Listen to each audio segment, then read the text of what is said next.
샬롬, 이동춘 목사입니다. 오늘도 여러분의 삶이 주님의 평안으로 가득하시길 기원하며 하나님의 말씀을 나누겠습니다. 오늘 말씀은 로마서 9장 1절에서 33절 말씀입니다. 이 중 20절과 21절을 읽겠습니다. 이 사람아, 내가 누구이기에 감히 하나님께 반문하느냐? 지음을 받은 물건이 지은 자에게 어찌 나를 이같이 만들었느냐 말하겠느냐? 토기장이가 진흙 한 덩이로 하나는 귀 쓸 그릇을, 하나는 천이 쓸 그릇을 만들 권한이 없느냐? 아멘. 로마서 9장 1절에서 33절 말씀을 본문으로 로마서 강의 35번째 시간 하나님의 절대주권이라는 제목의 말씀으로 나누도록 하겠습니다. 이 시대를 설명하는 많은 말들이 있습니다. 그 중 하나가 권위상실의 시대입니다. 수직적, 강제적 등과 같은 태도는 이 시대에 옳지 않은 태도로 규정되었기 때문입니다.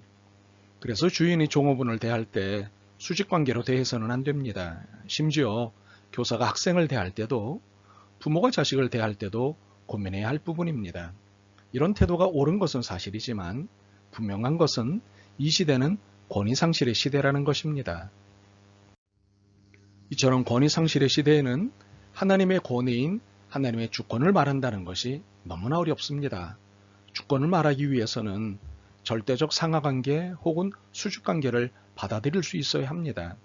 그런데 이 시대가 이것을 수평과 평등의 분위기로 바꾸어 놓고 모든 것을 절대에서 상대 철학으로 만들어 놓았습니다. 그러니 하나님의 절대 주권을 이해시키기가 쉽지 않습니다. 그러나 세상이 아무리 상대 철학으로 중무장을 하고 평등의 개념으로 지배력을 강화하려 해도 로마서 9장에 나타난 하나님의 절대주권을 양보할 수는 없습니다. 아니, 양보할 수 없다는 말조차도 잘못된 말입니다. 하나님의 절대주권은 전적으로 하나님의 영역이시기 때문입니다. 20절에서 23절을 읽습니다. 이 사람아, 내가 누구이기에 감히 하나님께 반문하느냐? 지음을 받은 물건이 지은 자에게 어찌 나를 이같이 만들었느냐 말하겠느냐?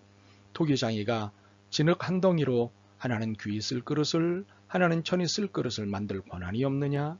만일 하나님이 그의 진노를 보이시고 그의 능력을 알게 하고자 하사 멸하기로 준비된 진노의 그릇을 오래 참으심으로 관용하시고 또한 영광을 받기로 예비하신 바 긍휼의 그릇에 대하여 그 영광의 풍성함을 알게 하고자 하셨을지라도 무슨 말을 하리요? 이 사람아, 내가 누구이기에 감히 하나님께 반문하느냐는 이 꾸짖음은 오히려 이 시대에 더 절실한 메시지입니다. 감히 하나님의 권위에 반문하고 감히 하나님의 주권에 반문하는 이 시대의 사람들에게 이 메시지는 더 강력해야 합니다. 물론 하나님이 창조주시고 절대 주권자이심을 굳이 강조하거나 설명하지 않아도 하나님은 창조주이시고 절대 주권자이심은 불변의 사실입니다. 그러나 성경은 이 거룩함에 대한 도전에 잠잠하지 않으셨습니다. 이 사람아, 내가 누구이기에 감히 하나님께 반문하느냐? 사실 바울이 이 강력한 메시지를 이끌어가는 이유에는 자신의 민족에 대한 아픔이 있기 때문입니다. 1절과 2절에서 이 아픔을 표현합니다. 내가 그리스도 안에서 참말을 하고 거짓말을 아니하노라. 나에게 큰 근심이 있는 것과 마음에 그치지 않는 고통이 있는 것을 내 양심이 성령 안에서 나와 더불어 증언하노니 나의 형제 곧 고륙의 친척을 위하여 내 자신이 저주를 받아 그리스도에게서 끊어질지라도 원하는 바로라. 바울에게 있어 큰 근심과 마음에 그치지 않는 고통은 자기 민족의 구원에 대해서입니다. 이스라엘이 분명 하나님의 선민임에도 불구하고 정작 구원받은 이들은 극히 적다는 사실에 대한 아픔이었던 것입니다.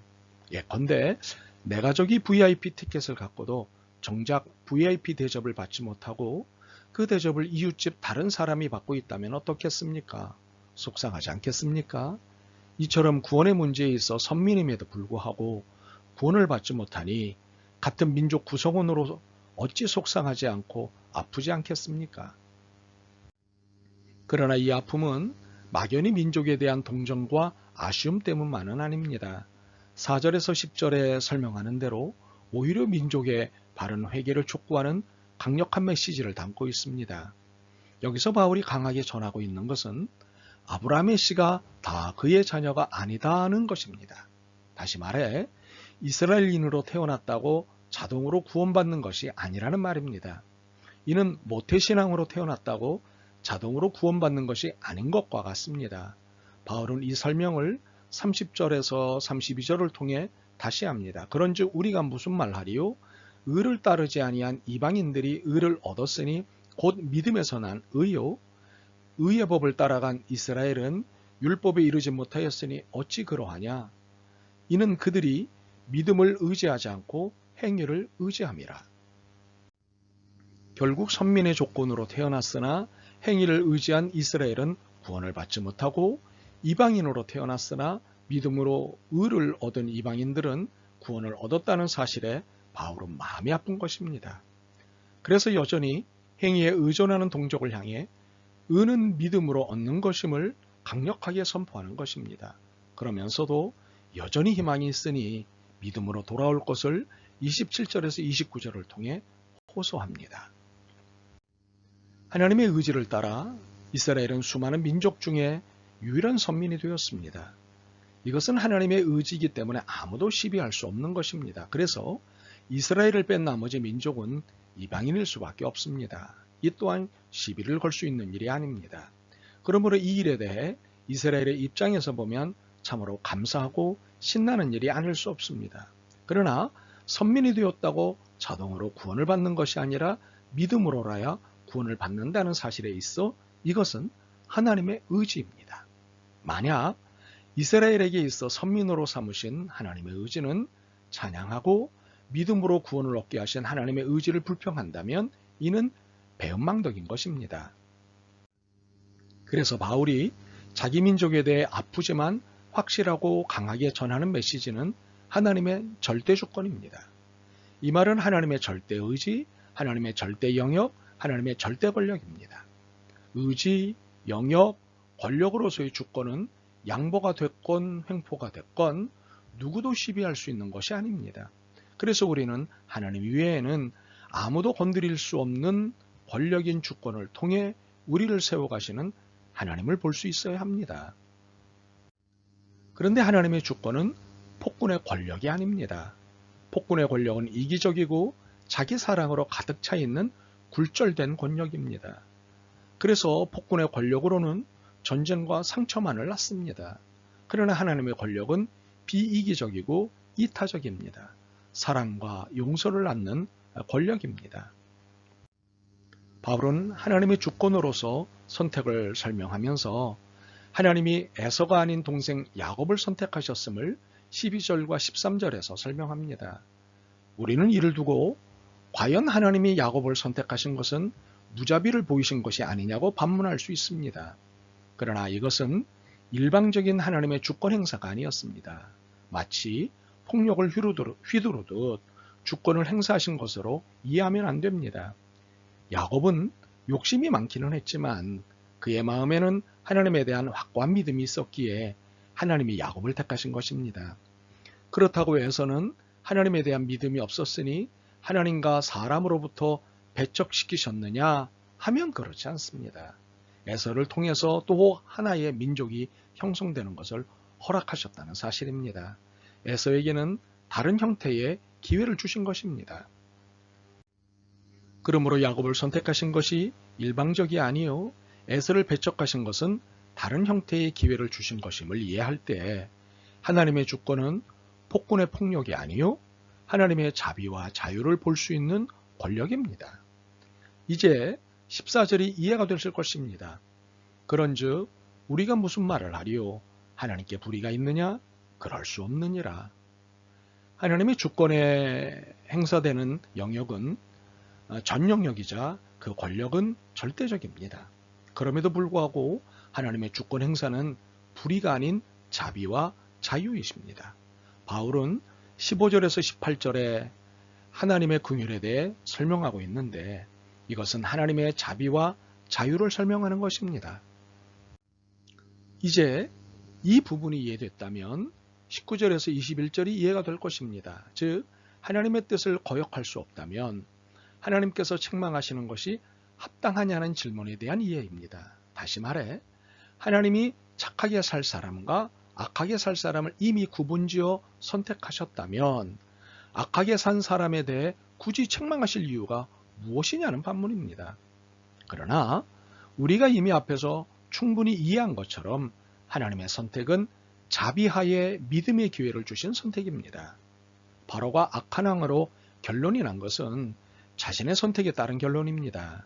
하나님은 바로가 하나님 앞에 올 수 있는 기회를 10번의 재앙을 통해 10번씩이나 주셨습니다. 그러나 그는 끝내 그 기회를 다 놓치고 말았습니다. 하나님은 긍휼이셨으나 바로는 완악이었습니다. 그러므로 바울이 하나님의 주권 행사의 과정에서 충분한 기회를 주셨음을 설명하는 사실은 놓치고 결론적으로 나타나는 20절에서부터 23절을 붙잡고 하나님을 오해해서는 안 됩니다. 하나님의 주권 행사를 폭군의 폭력 휘두름으로 이해해서는 안 됩니다. 우리의 실수 중 하나가 결론만을 놓고 시시비비하는 것입니다. 참으로 하나님은 긍휼히 여기실 것과 완악하게 여기실 것에 결론을 내리시기까지 얼마나 오랜 동안 참으시며 기회를 주시는지 모릅니다. 22절입니다. 만일 하나님이 진노를 보이시고 그의 능력을 알게 하고자 하사 멸하기로 준비된 진노의 그릇을 오래 참으심으로 관용하시고 22절을 보다 잘 이해하기 위해 베드로후서 3장 8절과 9절을 보겠습니다. 사랑하는 자들아 죽게는 하루가 천년 같고 천년이 하루 같다는 이 한 가지를 잊지 마라. 주의 약속은 어떤 이들이 더디다고 생각하는 것 같이 더딘 것이 아니라 오직 주께서는 너희에 대하여 오래 참으사 아무도 멸망하지 아니하고 다 회개하기에 이르기를 원하시느니라. 참으로 하나님이 원하시는 것은 바로와 같은 이들조차도 회개하여 멸망받지 않는 것입니다. 그래서 10번이나 기회를 주신 것입니다. 그러므로 하나님의 절대 주권에 대해 반문해서는 안 되는 것입니다. 이 사람아 내가 누구이기에 감히 하나님께 반문하느냐? 지음받은 물건이 지은 자에게 어찌 나를 이같이 만들었느냐 말하겠느냐? 토기장이가 진흙 한 덩이로 하나는 귀 있을 그릇을 하나는 천 있을 그릇을 만들 권한이 없느냐? 만일 하나님이 진노를 보이시고 그의 능력을 알게 하고자 하사 멸하기로 준비된 진노의 그릇을 오래 참으심으로 관용하시고 또한 영광을 받기로 예비하신 바 긍휼의 그릇에 대하여 그 영광의 풍성함을 알게 하고자 하셨을지라도 무슨 말을 하리요? 20절과 23절입니다. 하나님은 흙으로 인간을 만드셨습니다. 그래서 바울은 하나님을 이해시키기 위해 토기장이의 비유를 들었습니다. 토기장이가 뜻을 정한 것에 따라 그릇을 만들고 배치시키는 것은 당연한 권리입니다. 이처럼 토기장이이신 하나님이 그 뜻을 따라 인간을 사용하시는 것은 당연한 권리입니다. 중요한 것은 우리의 잘못된 가치관이 귀한 것과 천한 것을 구분하고 있지 하나님에게는 모두가 하나님의 선한 의지의 용도로 사용되고 있습니다. 하나님께는 천한 것과 귀한 것이 구분되지 않습니다. 모든 것이 하나님의 선을 위해 사용될 뿐입니다. 로마서 8장 28절입니다. 우리가 알거니와 하나님을 사랑하는 자, 곧 그의 뜻대로 부르심을 입은 자들에게는 모든 것이 합력하여 선을 이루느니라. 참으로 하나님의 절대 주권은 하나님이 우리에 대한 사랑을 표현하시는 거룩한 방법이십니다. 모든 사람이 다 회개하기에 이르도록 참고 참으시는 절대 주권이십니다. 모든 것이 합력하여 선을 이루도록 힘쓰시는 절대 주권이십니다. 그러므로 하나님의 절대 주권은 반문하고 시비할 것이 아니라 기쁨으로 받아들이고 감사할 일입니다. 바라기는 여러분 모두 하나님의 절대 주권, 절대 사랑 가운데 있음을 감사하고 찬양하는 삶이시길 소망합니다. 아멘. 주님의 절대 주권의 의미를 깨닫고는 이것이 얼마나 큰 은혜요 사랑인지를 알게 되었습니다. 고맙습니다. 주님의 절대 주권 앞에 사는 한 어느 것도 두렵지 않고 실망스럽지 않음을 깨달았습니다. 고맙습니다. 언제나 어디서나 주님만 찬양하겠습니다. 예수 그리스도의 이름으로 기도드립니다. 아멘. 오늘도 여러분의 믿음과 삶을 응원합니다. 사랑합니다.